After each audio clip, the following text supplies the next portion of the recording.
We're going to get started without him. That was Congressman Swalwell. We've got him. He is in the middle. We are so appreciative to have him. He has taken the time in a busy, busy day to join us. He's literally catching him in between votes. This is your Congress at work. That's why we like to get these guys on, because they are up there doing the Lord's work. I want to thank all of you for getting on this week. What a crazy summer we have had. Crazy summer all around the country right now. I'd also be remiss, and I'll do this without the congressman here. Our thoughts and prayers are with Charlie Kirk, who evidently was shot just earlier at an event in Utah, I believe. Man, I was just tweeting about this, how I've disagreed with lots of people in my life. I've been really pissed at people on the other side, but y'all, violence is never the answer. My God. Like, people out there let this stuff just consume them, and let's have our disagreements. Let's argue. Let's fight on policy. But bringing harm to another human being, that is never an excuse for any of that shit. And me and Charlie Kirk don't agree on anything, but I wish him no ill will and a full recovery, I hope, God. For those of you who've seen that video, it is not good. So, well, everybody to know that I'm thinking about Charlie Kirk and have all that out there. And we have, no room for no violence in his. Welcome back, Congressman. I was just acknowledging what we had just heard a while ago about Charlie Kirk getting shot. I said my thoughts and prayers were with him. And I also said that I've disagreed with lots of folks in my life on lots of things, but violence is never the answer to none of that shit on how to resolve it. No, Your thoughts? it's awful. It's just awful. I'm praying for him and his family. I know he's a father, and it's becoming too much in this country right now. Political violence, and it's not who we are. We can never accept it, and only universal condemnation of it can be an antidote against it. Exactly. And I think that don't matter who you are. If you're a far lefty or far righty, anywhere in the middle, like, our forefathers who set this up said, let's elect people from the people, like Congressman Swalwell. Yeah. Let's go to the floors of Congress and argue our face off on what we think is best for our constituents based off of what we hear. Never in there does it say that we should be violent to one another on either side and against. Right. That's how I feel. I know that's how the congressman feels. But anyway, yes. I'm glad we got that out of the way in the beginning.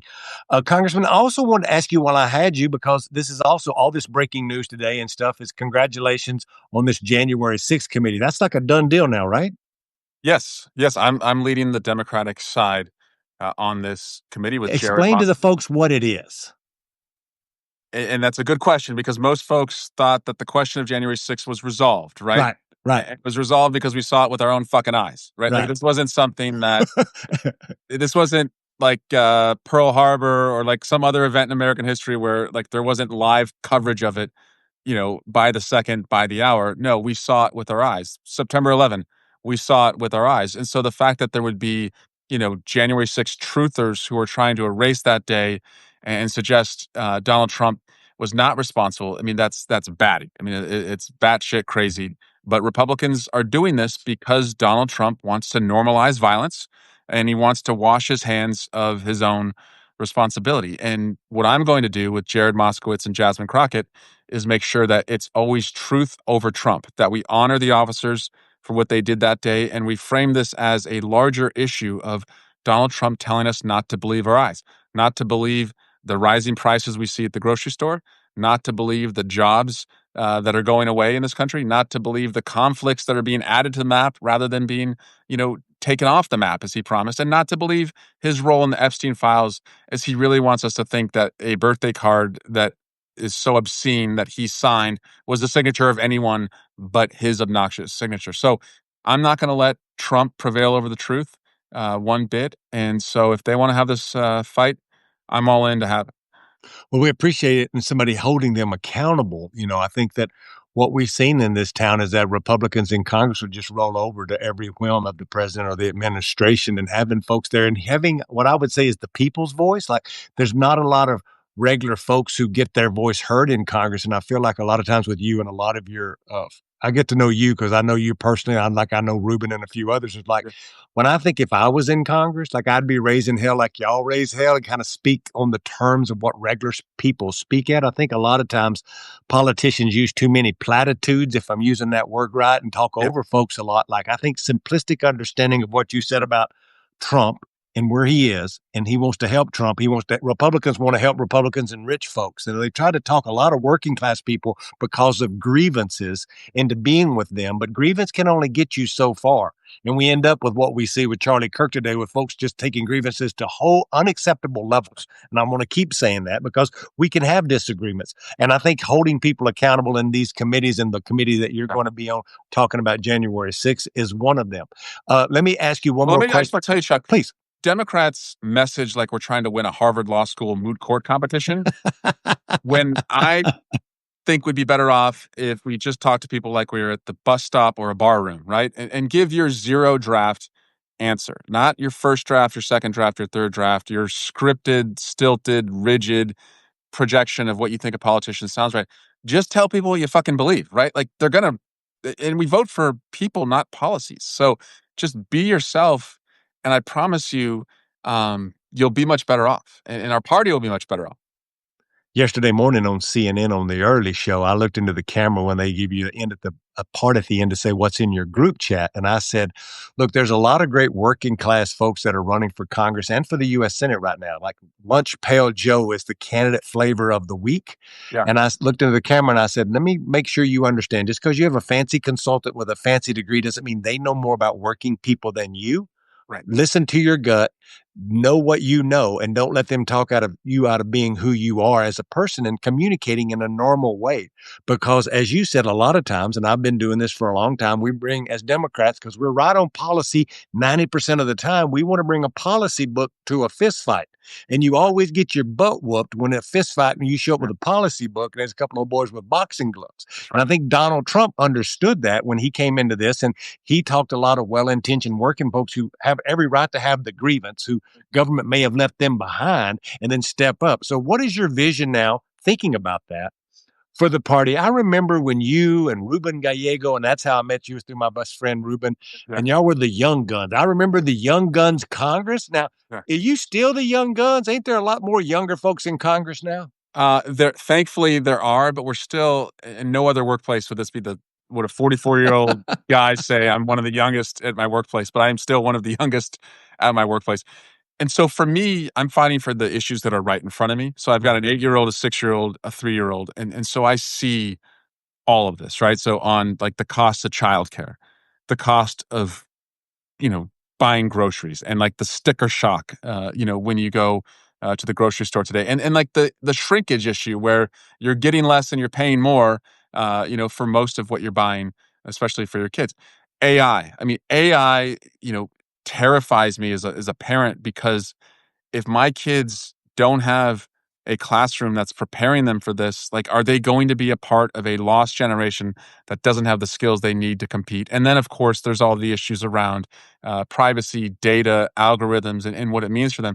So I'm trying to legislate around these family issues that are affecting me, because I think I can be the best advocate if I'm living them. And then also, by the way, are my kids safe when they go to school, right? Like every parent right now is in this mass shooter generation where one mom told me she memorizes every morning what her kids are wearing, because God forbid she would have to identify them later. I mean, that to me, Chuck, is just fucking awful, that like that's how parents are looking at this, but they don't trust that government can protect their kids in the classroom. And so that's, the issues that are right in front of me, and I'm trying to lead on those issues. And I think democratic values are where the country is on these issues. It's just, are we as democratic leaders, do we seem, I guess the best word for it would be, are we like approachable enough? Are we welcoming enough? Do you want to be on our team or not? Because I think our problem is a tone problem. It's not a values problem. Right. It's that we make it so hard to be a Democrat, right? We throw the penalty flag if you're not perfect on every single issue. And we take issues that people are just beginning to tolerate, and we want them to go celebrate. And we think that attendance at all of the parades that you and I would go to celebrate our values, that it has to be mandatory for everyone. And that's not how you build a coalition, right? Like that's not how you win elections. And so I think if we just kind of, monitored our tone, and we were more welcoming, and we didn't make people feel like they had to be perfect to be Democrats, I think most people want to be with us because our values align with where they are. Because they're regular folks' values. I think me and you illustrate in a very good way right now, if you're viewing this, of a Democratic coalition. The congressman represents one of the best performing districts around the Bay Area that have a lot of high education net worth people. I grew up in a trailer house in East Texas with a 15-year-old mother. I never went to college. Y'all know my spiel, right? And I've been doing campaigns for a long time. Me and the congressman, because of our personal relationship, have sat and talked about issues where we align lock, stock, and barrel. Even though we couldn't have been more different growing up, we look different on camera. We speak differently, of course. I wear this stupid cowboy hat. He's in a suit. I've seen him in his shorts more than I've seen him in his suit around my neighborhood. But I'll say that this is the piece that we forget is the parts that draw us together, the commonality of regular folks around an aspirational message that has called my life and the congressman's life to grow up to we could aspire to be now both sitting in Washington, D.C., to have great jobs, to have great families, and all the things that we would have dreamed of as a young man. We have not made that okay for all young men. That's the problem we have with young men. We want to throw penalty flags at them because they're not perfect or they're not this thing, when we should be looking at the 80-90% of the things that do draw us together. And I think a lot of that has to do with where we have to go to take this party to the next level. Do you agree, Congressman? 100%, Chuck. And so I grew up in this town called Dublin, and everyone around us called it Scrublin because it was a town of low income and low expectations. I only knew that because I played competitive soccer, which got me to college, and I had to play in other towns because we didn't have a team in our town. And I learned that that's what the other kids called us. And so when I came back home after college and law school, I worked on the planning commission and the city council to bring investment into Dublin and to develop Dublin and to bring in affordable housing and market rate housing. And we renovated the schools and we brought in police and fire and we brought in better employers. And I don't ever want to go back to being poor, right? When people complain about the Democratic Party, one of the complaints I hear, and I would hear this from my late mother, was you all fight for the poor, but you don't give me a way out. And so we don't have to abandon fighting for the poor, but if we were aspirational and we gave people a bridge to the middle class or a bridge from the middle class to the upper middle class, like that's okay too. Like success is okay. Like we don't want to be seen as rooting against success. And that's the aspirational piece. Again, I think it's a tone issue, but people like my parents who shared a lot of our values, they would say, yeah, I just think the Republicans give me a better bridge to the middle class or the upper middle class, and you guys just want to pigeonhole me, as poor or middle class. I think most Americans, whether it's realistic or not, they're aspirational for themselves, and if they're going to bet on themselves, they want a government that's going to bet on them, and I think that's what we're missing right now.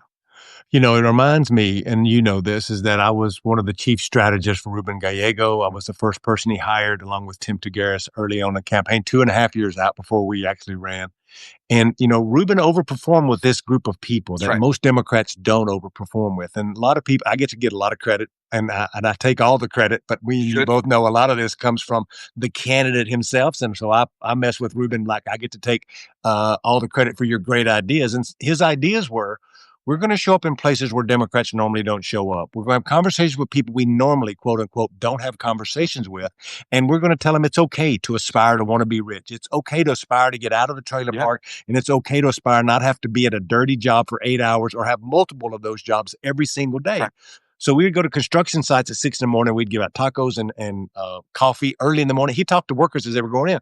And the difference, a lot like you, is that you've been in those positions. You've been around those people. So the conversations are easier. Where today we have a consultant class who don't want you to be out too far past the parameters of where we're used to being. And so we lose not values, we keep our values, but we lose the focus on that. And we talk about these other things that are well-meaning consultants want us to talk about, where Ruben Gallego would take a consultant by the hair of their neck and yank them back in and go, no. We're going to be over here. We can do that later, and we'll get to that. I'm not against that. But right now, we're going to be I'd call it intentional about doing those pieces. And I see that in yours. One thing I learned from the Gallego campaign and from Ruben, and you know this story, is that Ruben, very early on, he wanted to have these Latino fight night events. Right. And there were consultants who told him, do not do that, you are only going to reinforce the stereotype of angry Latino males. And he was like, what the fuck are you talking about? This is like what we do. This is our culture. This is how we gather on the weekends. I'm not reinforcing anything. I'm just joining like my people and I'm communicating to them. And it's a way in that doesn't feel political or forced. Thankfully, he didn't listen to them. He got rid of many of them. And he had Latino fight nights. He went to the rodeos. He went to the soccer matches. He went, as you said, to the work sites at 6 in the morning. And that is real. And that is, there's no policy you could write that's going to beat showing up in that way. You're exactly right. And I'd like to say that the first person that he texted to tell them about that idea was me. And he goes, you've got to go sell this and make them understand what we're going to do. And I was like, that's not going to be easy, but I'll try. And now we did come up with a middle ground because Ruben, I'll break some news here. Yeah. Ruben's initial thought on that was and it's a good thought, is we were going to have in this giant park and put up these jumbo big screens so everybody in the neighborhood could come. The consultant was like, we can't, liability, all these things. Who is Ruben going to be fighting? I'm like, wait, Ruben's not fighting anybody. That let me know they didn't understand what was going on. And the backup proposal. That's why, Chuck, when people are trying to take shots at the White House for wanting to have a UFC fight on the White House grounds, I'm like, do not engage in that fight. You don't understand, like, the young men of America who they work their ass off during the week and they're going to watch UFC on the weekend, or Canelo, this weekend. Like, don't mock, a culture that embraces that, and that's like their reward for working hard to themselves, and we could learn from them. I think so. And I always brag on Ruben in the campaign because not everybody is an operative like you were and he is to understand these things. What I worry about as we move into this off year, and I want to get to the off year elections, I know I only have you for a little bit longer, is that I think the party's starting to understand that. I worry that first time candidates, again, everybody's been a first-time candidate or manager. They're so, when they don't know what they don't know, they trust these consultants and folks around them who, again, I don't think they're trying to do any ill will either. They just know one way to do something. Right. So I want to make sure that when you're running out there, y'all, and you're trying to support candidates, help them and know that being a regular person, talking in a regular manner is fine because we need to win back Congress. And here's the question to you is, and I've talked a lot about this on the Substack because we live in the election arena over here, is that we have a really good shot at winning back the U.S. House of Representatives. We could win back the Senate too, but we have a good shot in the House, especially since California has taken on Texas toe-to-toe if we can get these maps done in California in November. Explain to the people the power you get to hold Donald Trump and his administration even more accountable if you have the gavels of the committees. What does that? It means more than just having the majority. What you can do other things there that can really have repercussions that are felt all throughout the administration, correct? Yes, it means two things. Traditionally, it means having the power of the purse because Congress funds the government. It means having oversight power to conduct oversight and hold the Trump administration accountable. It means having subpoena power and putting, asses in these chairs at committee hearings and asking Elon Musk, okay, what did you do with everyone's data when you doged the country? It's accountability, right? The second piece of this for these unique times is it builds momentum. And so right now, Chuck, democracy is a table that sits on four legs.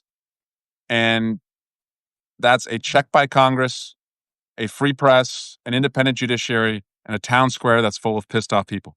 The check by Congress is gone right now, right? So it's a table sitting on three legs. The free press is still holding up. Not all of them, but most of them. Independent judiciary continues to rule against Trump. And the town squares are full, and people are going to the town halls as well. But if we go to the midterms and we lose the midterms, my fear is that the next leg that'll collapse is the town square, that people will see that we worked so hard to get to the midterms and we didn't win. Why go to the town square? Why go to the town hall? And if Donald Trump doesn't see anybody protesting and he doesn't see peaceful dissent, then he doesn't follow a judicial order and he ignores the courts. And he suppresses and silences the press. And then all of those legs are gone and democracy collapses. So it's not just important for the sake of what you said, accountability, oversight, power of the purse. It's important for momentum. Just like in politics and just like in sports, in politics, momentum begets momentum, right? We build momentum by winning the midterms in 26. It wouldn't hurt to win in New Jersey and Virginia in these governor races. That's right. And then we go into 28, right? And we've got them checked in every way through oversight and the subpoena powers, and it prevents them from doing what they really want to do, which is to not give up power in 2028 or for Donald Trump to not leave office. That's what it means. Winning the midterms is everything. Thank you, Congressman. That is what we wanted to hear. I know you need to get going, but before you do, we like to leave the last question that's a little off the cuff. I'm going to catch you from the blind side, but yours, and I like it to be around music. Yes. And the question to you is, I know your son is a prolific baseball player. Yes, he is. Yeah. And I know that you are part of his team and you're out there helping him coach. I've seen you do it. What would be your walk-up song if you were still playing baseball? What would be your walk-up song? All I do is win. Because winning is everything. Don't let anyone tell you anything else. All right, winning Congressman. is everything. I appreciate you, and thank you for being here. If you have to log off, I understand. Go do your thing. I'm going to stay on a little bit longer with the folks here. Thanks, Chuck. See you got it, brother. Thank you again. Well, that was Congressman Eric Swalwell from the great state of California, man. I can't thank him enough. I like that guy a lot. He said he was 44. When he came into Congress, he was in his 30s. Rubin was in his 30s. Senator Gallego was in his 30s. They had the Young Gun Caucus. They've really been out front fighting for the real, like, bread and butter, working class, all the things, right? Like, there's a lot of fancy foo-foos up here in Congress, but those two guys, like, I like them a lot, and I like what they have to say. And you know what? He is holding folks accountable. If you're not following his social media, he has some great shit on TikTok and on Instagram and on other things where he's walking out and a staffer has a camera and they're talking about what this actually means and what's going on. Like, when we talk about Democrats not being in enough places, he's one of them. And I want to thank all of you for tuning in this week. As you can see, I am back from Belize. I'm back in my home office. All kinds of crazy shit going on here in Washington, D.C.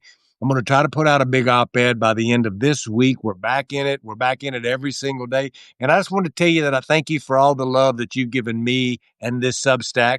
Thanks for subscribing. Thanks for sharing it with your friends and neighbors. I really appreciate it. When I started this on a whim and a prayer, I had no idea so many punks would be logging in and want to hear what we have to say. But we have to stay together in this town square, as the congressmen say, to hold all these politicians accountable. Because of you, because of my subscribers, we can do this every week, and we want to continue to hold these guys and these girls accountable. And I appreciate you. Until next week, y'all be good.